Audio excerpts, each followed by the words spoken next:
Praise the lord, హల్లెలూయా. దేవునికి స్తోత్రం కలుగును గాక. మీ అందరికీ శుభాలు కలుగును గాక. బాగున్నారా మీరు, మీ పిల్లలు, మీ కుటుంబాలు, మీ రక్త సంబంధులు, ఇరుగువారు, పొరుగువారు అందరూ కూడా శాంతి, సమాధాన, ఆనంద, ఆరోగ్యాల చేత దీవించబడదురు గాక ప్రభువైనటువంటి యేసుక్రీస్తు నామములో.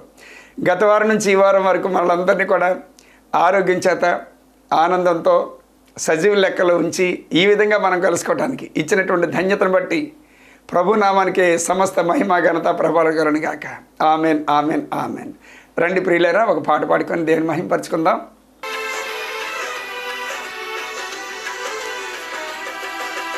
నిత్యము ప్రతినిత్యము నీ జ్ఞాపకాలతో నా అంతరంగమందు నీవు కొలువై ఉన్నావులే. నిత్యము ప్రతినిత్యము నీ జ్ఞాపకాలతో నా అంతరంగమందు నీవు కొలువై ఉన్నావులే. నిర్మలమైన నీ మనసే నాకంకితం చేశావు. నీతోనే జీవింప నన్ను కొనిపోయేసయ్యా. నా తోడు నీ ఉంటే అంతే చాలయ్యా. నా ముందు నీ ఉంటే భయమే లేదయ్యా. నా తోడు నీ ఉంటే అంతే చాలయ్యా. నా ముందు నీ ఉంటే భయమే లేదయ్యా. ప్రేమ పూర్ణుడా, స్నేహశీలుడా, విశ్వనాథుడా, విజయ వీరుడా, ఆపత్కాలమందున సర్వలోకమందున్న దీనజనాళి దీపముగా వెలుగుచున్నవాడా. ఆరాధింతు నిన్నే లోకరక్షకుడా, ఆనందింతు నీలో జీవితాంతము. నీ కృప ఎంత ఉన్నతమో వర్ణించలేను స్వామి. నీ కృప యందు తుది వరకు నడిపించు యేసయ్యా. నా తోడు నీ ఉంటే అంతే చాలయ్యా. నా ముందు నీ ఉంటే భయమే లేదయ్యా. నా తోడు నీ ఉంటే అంతే చాలయ్యా. నా ముందు నీ ఉంటే భయమే లేదయ్యా. దేవుని స్తోత్రం కలుగును గాక. దేవుణ్ణి ఎరుగనటువంటి ప్రజలకి నా వంతు, నా అనుభవంలో నుండి ఒక మాట చెప్పనివ్వండి ప్రియులరా. దేవునికి మహిమ కలుగును గాక. ఇప్పుడైనా సరే, ఏదైనా సరే, ఏ మనిషిని కూడా మనం చూడవసరం లేదు. ఏ కులం బట్టి, ఏ మతం బట్టి, ఏ జాతిని బట్టో మనం జీవించిన అవసరం లేదు. ఎందుకంటే కులము, మతము, జాతి ఇవన్నీ కూడా మనుషులు పెట్టుకున్నాం. మన శ్రేయస్సు కొరకు, మన స్వ అభిలాష కొరకు, మన స్వార్థం కొరకు మనిషి పెట్టుకున్నటువంటిది. ఇవేవి కూడా మనిషికి ఆకలి తీర్చలేవు, నిద్ర పట్టించలేవు, ప్రశాంతంగా లేవు అసలు. అయితే తర్వాత మరో జీవితం ఉంది. ఆ జీవితంలోకి అడుగు పెట్టాలన్నా సరే చాలా కష్టం. జీవితం ఉంది కరెక్టే, కానీ అక్కడ రెండు ప్రదేశాలు ఉన్నాయి, రెండు ప్రాంతాలు ఉన్నాయి. ఆ రెండు స్థలాల్లో ఏదో ఒక స్థలానికి వెళ్ళాలి. ఈ ఆత్మ అన్నది ఒకటే కాబట్టి ఏదో ఒక స్థలానికి వెళ్ళిపోవాలి. అయితే చీకట్లోకి కానీ, లేదంటే వెలుగులోకి కానీ, అయితే నరకానికి కానీ లేదా స్వర్గానికి కానీ ఖచ్చితంగా వెళ్ళి తీరాల్సిందే. ఎందుకంటే మరి భూమి మీద జీవించడానికి అవకాశం లేదు. చనిపోయినటువంటి ప్రతి ఒక్కడు కూడా దెయ్యాలు, భూతాలు ఏదో అయిపోతాయని చెప్పేసి అంటారు, కానీ అది కాదు. చనిపోయినట్టు ప్రతి ఒక్కరు కూడా ఎక్కడికి వెళ్తాం అంటే అయితే పరదేశంలో, లేదంటే పాతాళంకి వెళ్తుంది. ఈ రెండు కూడా నిశ్శబ్దంగానే ఉంటాయి. తర్వాత మనకి న్యాయాధిపతి వచ్చి, యేసుక్రీస్తు వచ్చి నించుంటాడు. ఎవరికి ఎప్పుడు ఏంటి సంగతి అని చెప్పేసి మొత్తం ప్రపంచం అంతా కూడా సువార్త అయిపోవాలి. ప్రపంచం అంతా కూడా ఆ సువార్త వినబడాలి. ప్రపంచం అంతా కూడా అతని దేవుడని తెలుసుకోవాలి. ప్రపంచం అంతా కూడా అతని యొక్క కార్యాలు అనుభవించాలి. ప్రపంచం అంతా కూడా ఆయన ద్వారా పొందిన మేళ్ళు, ఉపకారాలు ఎంతో గొప్పవి. ఆయన ఒక్కడే చరిత్రకారుడు, ఆయన ఒక్కడే పవిత్రమైన దేవుడు, ఆయన ఒక్కడే పరిశుద్ధుడు, ఆయన ఒక్కడే చనిపోయి తిరిగి లేచాడు, ఆయన ఒక్కడే తండ్రి ముట్టుకోకుండా తల్లికి పుట్టాడు అని ప్రతి ఒక్కరు కూడా తెలుసుకోవాలి. తెలుసుకున్న తర్వాత అప్పుడు యుద్ధాలు జరుగుతాయి, పేదరికం వస్తుంది, ఇల్లులు కట్టుకుంటారంట, పెళ్ళిళ్ళు చేసుకుంటారంట, నాకేమి హాయిగా ఉంది అని చెప్పేసి అనుకుంటారండి జనాలందరూ కూడా. దేవుడి కంటే సుఖం కోరుకుంటారంట మనుషులందరూ కూడాను, చాలా సుఖంగా ఉండాలని. అందుకని ఈ రోజున టెక్నాలజీ కూడా చాలా ఫాస్ట్గా పెరిగిపోతుంది. చాలా సుఖభోగాలు ఎక్కువైపోతున్నాయి, సౌఖ్యాలు ఎక్కువైపోతున్నాయి. ఎవరు కష్టపడడానికి ఇష్టపడలే. అందరూ కూడా సోమరిగా, అంత ఈజీగా సులువుగా డబ్బు వచ్చేయాలి, డబ్బు సంపాదించేయాలి అని చెప్పి రకరకాలైనటువంటి వేషాలు ఇస్తున్నారు. ఎందుకంటే చివరి దినాల్లో ఉన్నాం. ఈ ప్రపంచం అంతా కూడా అంతమైపోతుంది. ఆయన రాబోతున్నాడు. ఎలాగైతే మొట్టమొదటిసారిగా నరుడిగా ఈ భూమి మీదకి వచ్చాడో సృష్టికర్త, అదేవిధంగా ఆ యేసుప్రభే, ఆ సృష్టికర్తే, ఆ పరంధాముడే, ఆ పరమాత్ముడే, ఆ ఓంకార స్వరూపుడే, ఆ అదృశ్యరూపుడే, ఆత్మదేవుడే మరలా తిరిగి వస్తున్నాడు. ఆయన వస్తున్నాడు, మేఘారూఢుడై వస్తున్నాడు. ఆయన వచ్చేసరికి చాలామంది ఆయన యందు ఎవరైతే ప్రార్థన చేస్తారో, ఎవరైతే నమ్మకం ఉంచుకుంటారో, ఎవరైతే ఆయన మాట ప్రకారంగా నడుస్తారో, ఎవరైతే ఆయన నామంలో మోకాళ్ళు ఉంచి తల ఉంచి ఆయన పాదాల మీద సాగిలపడతారో వారందరూ కూడా ఎత్తబడతారు. నమ్మకంగా ఉన్నటువంటి వాళ్ళందరూ కూడా ఎత్తబడతారు ఖచ్చితంగాను. లేదంటే మాత్రం విడవబడతారు. విడవబడినటువంటి వారందరికీ శ్రమలు, వాళ్ళకి నరకాగ్నిగుండం కూడా ఉంటుంది. దేవుని స్తోత్రం కలుగును గాక. వింటున్నటువంటి నీవు ఆయన చెప్పే మాటలవి నేను కాదు మాట్లాడుతున్నది, నాలో ఉన్నటువంటి ఆత్మదేవుడు నీతో మాట్లాడుతున్నాడు.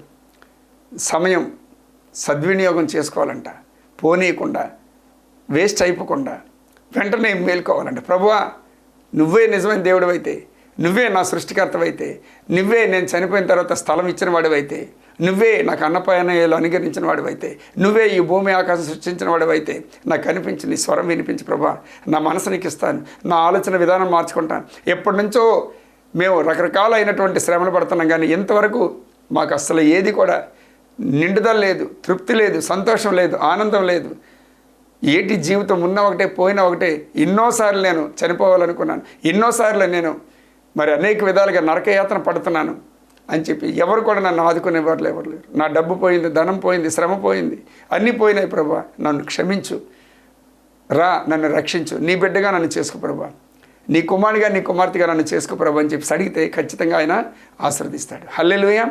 ఆయన చాలా కనికరవంతుడు. ఈ మాటలని విత్తనాలు మన హృదయం నేల మీద నాటింపు చేసి ఆయన నీరు పోసి పాడిగట్టి ఫలింపు చేయను కాక నదులని యేసుక్రీస్తు నామంలో ఆమెన్, ఆమెన్, ఆమెన్.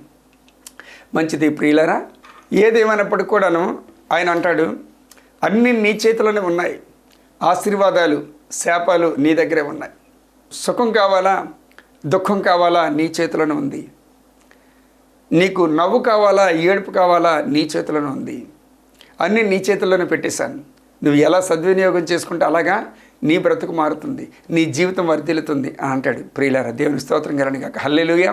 మనం దీర్ఘకాలం బ్రతకాలనుకోండి, దానికి ఒక వాక్యం ఇచ్చాడు ఆయన. రండి, ఎఫెసీయులకు రాసిన పత్రిక 6వ అధ్యాయము 2వ వాక్యం చూడండి ఒకసారి.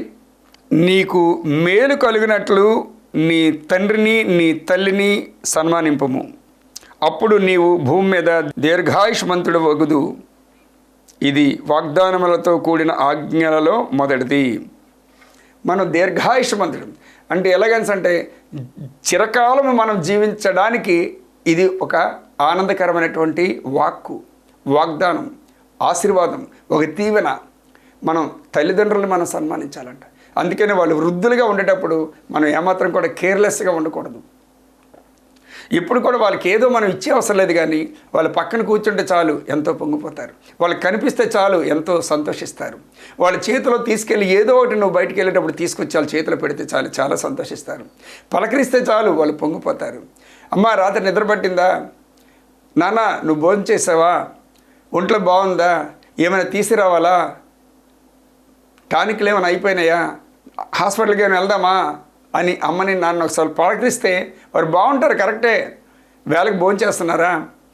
చిన్న పలకరింపు అడిగితే ఎంతో ఆనందం వాళ్ళకి, ఒక పండగలా చేసుకుంటారు. దేవుని స్తోత్రం కలుగును గాక. నేను ఎక్కడికి వెళ్ళినప్పుడు కూడా మా అమ్మ కాళ్ళకి నేను నమస్కారం పెట్టి ఆ కాళ్ళకు తల వంచి నా తల పెడతాను, కాళ్ళ మీద తల పెట్టిన తర్వాత ఆమె నన్ను దీవిస్తుంది. నా ప్రభువా, నా కొడుకుని వాడుకుని ఆయన, నా కొడుకు యొక్క జ్ఞానం కానీ శక్తి కానీ బలం కానీ ఏం పని చేయదు ప్రభువా, నా కొడుకు ద్వారా నువ్వు మాట్లాడు ప్రభువా, నా కొడుకు ద్వారా నువ్వు మహిమ తెచ్చుకో ప్రభువా.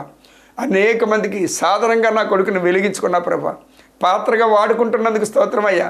మేము అందుకు తగినటువంటి వారం కాదు, అయినప్పటికీ నీ కనికరం చొప్పున, నీ ప్రేమ చొప్పున నా కొడుకుని నువ్వు రప్పించుకున్న ప్రభు, నా కొడుకుని నీ పాత్రగా నడిపించుకుంటున్నావయ్యా, ఎంత ధన్యత అయ్యా, ఎంత ఎంత అదృష్టవంతులమయ్యా అని చెప్పేసి వచ్చిరని ప్రార్థన ఆమె చేస్తుంటుంది. ఎంత ఆనందం అది. నేను క్షేమకరంగా వెళ్ళి క్షేమకరంగా తీసుకు. దేవుని స్తోత్రం. ఎందుకంటే వారు నేను పుట్టడానికి ఒక సాధనాలుగా దేవుడు అనుగ్రహించినటువంటి వారు కనుక వారిని నేను ఎప్పుడు బాధ పెట్టకూడదు. అలాగే చేసి భార్యని కూడా బాధ పెట్టకూడదు, పిల్లల్ని కూడా బాధ పెట్టకూడదు. ఎందుకంటే ఇంకోటి కూడా ఉంది. ఎఫెసీయులకు రాసిన పత్రిక 5వ అధ్యాయము 28లో చూడండి ఒకసారి ఏముందంటే, అటువలనే పురుషులు కూడా తమ సొంత శరీరములను వలె తమ భార్యలను ప్రేమింపబద్ధులై ఉన్నారు. తన భార్యను ప్రేమించేవాడు తన్ను ప్రేమించుకొనుచున్నాడు. భార్యను కూడా మనం ప్రేమించాలి. ఎందుకంటే ఆమె మనలో ఏక శరీరమై ఉంది. అందుకని తన తల్లిని తన తండ్రిని విడిచి తన భర్తను హత్తుకొనును. మగవాడికైతే తన తండ్రిని తన తల్లిని విడిచి తన భార్యను హత్తుకొనును. ఇరువురు ఏక శరీరమై ఉన్నారు. అవతల తల్లిని తండ్రిని చూసుకోవాలి, యువతల భార్యని పిల్లల్ని కూడా చూసుకోవాలి. అలాగే పిల్లలు కూడా వారి తల్లిదండ్రులకి మనం ఏ విధంగా అయితే ఇస్తామో మన తల్లిదండ్రులకి, మన ఇంట్లో మన భార్యకి, అట్టి విధంగానే పిల్లలు కూడా రేపు పొద్దున వారి తల్లిదండ్రులకి, వారి భార్య పిల్లలకి అట్టి విధంగానే వాళ్ళు మర్యాద ఇస్తూ ముందుకెళ్తుంటారు. ప్రియులారా, 34వ సంకీర్తన 12-13 వాక్యాలు చూడండి ఒకసారి. బ్రతుకు గోరువాడు ఎవడైనా ఉన్నాడా, మేలు నొందుచు అనేక దినములు బ్రతుకు గోరువాడు ఎవడైనా ఉన్నాడా, అయితే చెడ్డ మాటలు పలుకకుండా నీ నాలుకను, కపటమైన మాటలు పలుకకుండా నీ పెదవులను కాచుకొనుము. కీడు చేయటం మాని మేలు చేయము, సమాధానం వెతికి దాన్ని వెంటాడము. చెడ్డ మాటలు పలుకకుండా నీ నాలుకను, కపటమైనటువంటి మాటలు పలుకకుండా నీ పెదవులను కాచుకొనుము. ఈ మాటలు చాలా ప్రమాదకరమైనటువంటివి. ఆ మాటే నిన్ను హెచ్చించాలన్నా, ఆ మాటే నిన్ను దిగజార్చాలన్నా, ఆ మాటే నీకు నిద్ర పట్టాలన్నా, ఆ మాటే నువ్వు జీవించడానికైనా, ఆ మాటే నువ్వు ప్రశాంతంగా ఉండడానికైనా, ఆ మాటే నిన్ను సంతోషపరచడానికైనా, ఆ మాటే నిన్ను ఎగిరి గంతులు వేయడానికైనా సరే ఆ మాటే. అందుకే నీ నోటి మాటల ద్వారా నువ్వు చిక్కబడి ఉన్నావు, నీ నోటి మాటల ద్వారా నువ్వు పట్టబడి ఉన్నావు అని చెప్పి 6:2 మరి సామెతల గ్రంథంలో చెప్తాడు. కాబట్టి మనం దీర్ఘకాలంగా బ్రతకాలంటే ప్రశాంతంగా ఉండాలి, శరీరం అంతా ఆరోగ్యంతో ఉండాలి. చెప్పాను కదా, మా వాళ్ళు ఇబ్బంది పెట్టేసరికి ఎందుకు సన్నమైపోతున్నారు మీరు, ఉపవాసం మానేసండి అని చెప్పానంటే గౌరవం ఇవ్వాలి కదా అని ఇంట్లో గౌరవం ఇచ్చాను.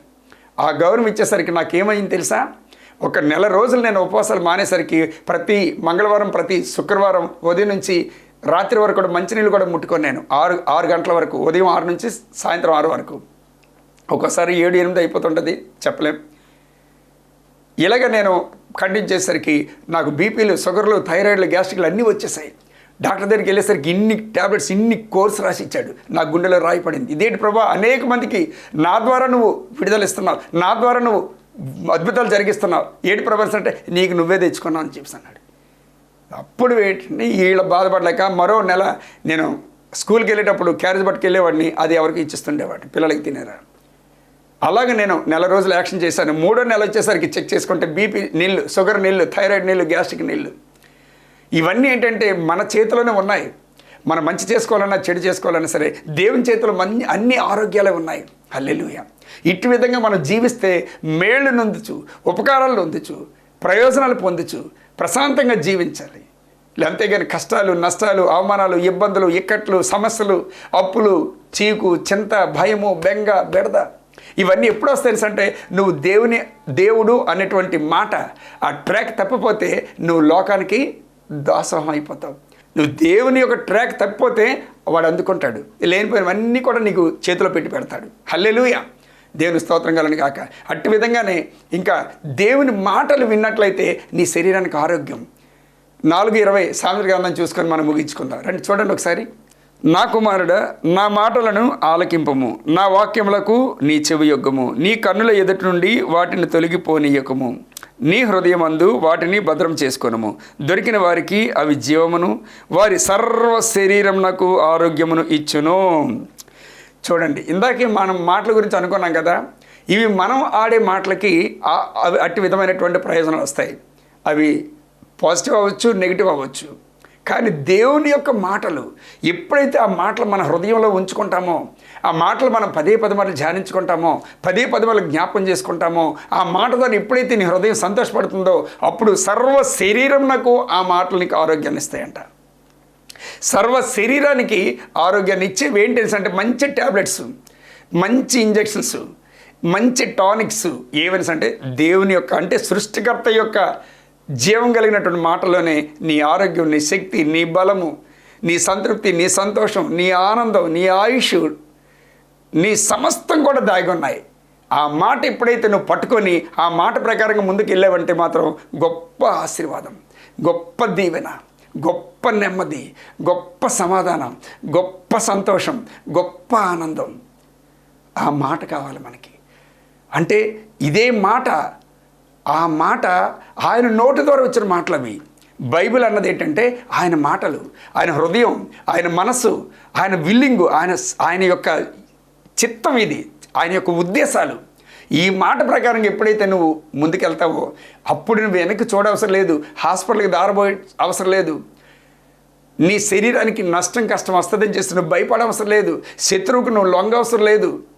దేవునికి లోబడి అప్పుడు శత్రువు నీ యొద్ద నుండి పారిపోతాడని చెప్పాను. ఫస్ట్ మనం ఈ మాటకి టర్న్ అయితే చాలు. ఈ మాటకి ఎవరైతే నా మాటలు విని వాటి ప్రకారంగా జీవిస్తారో వారే నా తల్లియు నా సహోదరులను అని అంటాడు అక్కడ. ఎవరు నా తల్లి, ఎవరు నా సహోదరులు? 12:50 మత్తయి సువార్తలు అంటాడు. అదేవిధంగా ప్రియులారా, మన చేతిలో ఉన్నటువంటివి చాలా జాగ్రత్తగా సద్వినియోగం చేసుకుంటే అదే పెద్ద కొండ, పెద్ద పర్వతం, ఆనందం, ఐశ్వర్యం. హల్లెలూయా. ఈ మాటలనే విత్తనాలు మన హృదయం అనే నేల మీద నాటింపు చేసి ఆయనే నీరు పోసి పాడిగట్టి ఫలింపు చేయను గాక. నదులని యేసుక్రీస్తు నామములో ఆమేన్, ఆమేన్, ఆమేన్. దేవుని నామానికి ఘనత మహిమ స్తోత్రములు కలిగిన గాక. ఎస్ఎస్ రావు అయ్య గారికి వందనాలు తెలియజేస్తున్నాం. అలాగే సాక్ష్యం చెప్పడానికి కారణం ఏమిటంటే దేవుడు మా యొక్క కుటుంబంలో చేసిన గొప్ప మేలు కొరకు ఆయనకి సాక్ష్యం చెప్పడం జరుగుతుంది. ఎందుకంటే మా అన్నయ్య గారండి, మా బ్రదరు, ఆయన పేరు మంగేశ్వరరావు. ఆయన 2 సంవత్సరాల నుంచి పాపము ఊపిరితిత్తులన్నీ కూడా తినేసి ఆ వాల్స్ అన్నీ కూడా సగం బ్లాక్ అయిపోవడం అలా జరిగితే పాపం ఆయన 2 సంవత్సరాల నుంచి చాలా ఇబ్బందులు పడుతున్నాడు, చాలా బాధలు పడుతున్నాడు. సరిగ్గా అన్నం తినేవాడు కాదు, ఆవేశపడిపోయేవాడు, కాళ్ళు అన్నీ వాసిపోయి చాలా ఇబ్బందులు పడిపోయేవాడు. మొత్తం హాస్పిటల్ అన్నీ తిరిగాడు. విజయవాడ హాస్పిటల్కి వెళ్ళడం జరిగింది. అలాగే భీమవరం హాస్పిటల్, అలాగే Varma hospital, Tanuku hospital, Palakollu hospital, ఎన్ని హాస్పిటల్ తిరిగారు. ఎక్కడికి వెళ్ళినా సరే టెస్టులు చేయడము, ఆ టెస్టులు చేసి మొత్తం రిపోర్ట్లు అన్నీ చూసి అందరూ కూడా చెప్తున్నారు, డాక్టర్లు అందరూ కూడా, ఎంతకంతేనా మీదే, ఇంకా నువ్వు కొంచెం జాగ్రత్తగా ఉండి అంతే అని చెప్పేవారు.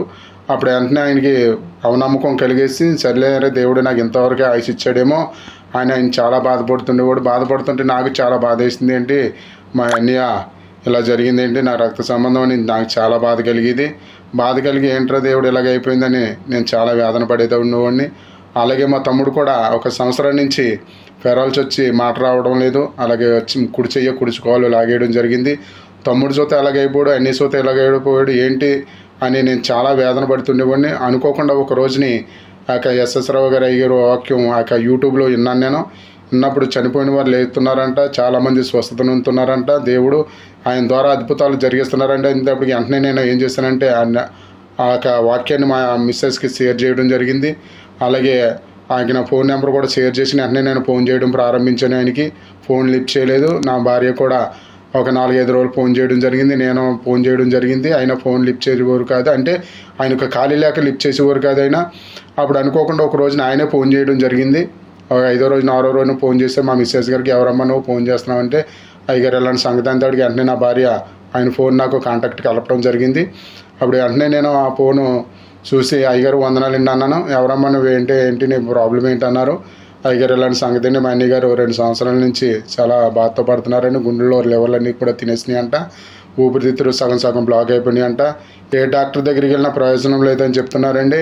రిపోర్ట్లన్నీ చూసి అందరూ చాలా ఇదిగా చెప్తుంటే మా అన్నయ్యకి భయం వేసి ఇలా చేశారంటే, అప్పుడు ఏమవుతారమ్మా నీకంటే మా రక్త సంబంధం మా అన్నయ్య అని చెప్పాను.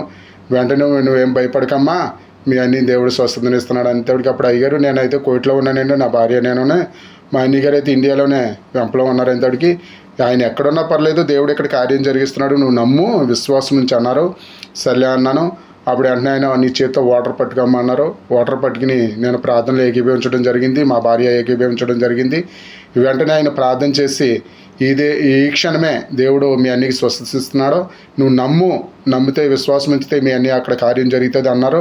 ఆయన ప్రార్థన చేస్తున్నప్పుడే నా ఆటోమేటిక్గా తెలియకుండా నా ఒళ్ళంతా ఒక వైబ్రేషన్లో వచ్చేసి ఒళ్ళంతా గరపొడి చేసింది. గరపొడిచిన తర్వాత నేను నీళ్ళు తాగిన తర్వాత అప్పుడు నేను అనుకున్నాను మనసులో, తాగాను అన్నీ చేశాను, కానీ ఒక చిన్న అవనమ్మకం, ఇది జరుగుతుంది అంటావా అని అనుకున్నప్పటికీ సర్లే అయిపోయింది. ప్రార్థన ఏకీభవించాను, నీళ్ళు తాగాము. ఒక 2 రోజులు అయిపోయిన తర్వాత మా అన్నీ ఫోన్ చేసి నేను మాట్లాడాను. అనియా ఎలా ఉంది అనియా, ఒంట్లో ఏంటంటే నీ బాగానుందిరా అన్నాడు. అన్నం తిన్నావా అన్నాను, తిన్నాను అన్నాడు. టిఫిన్ చేసావన్నా, టిఫిన్ అన్నీ బాగానే అన్నాడు.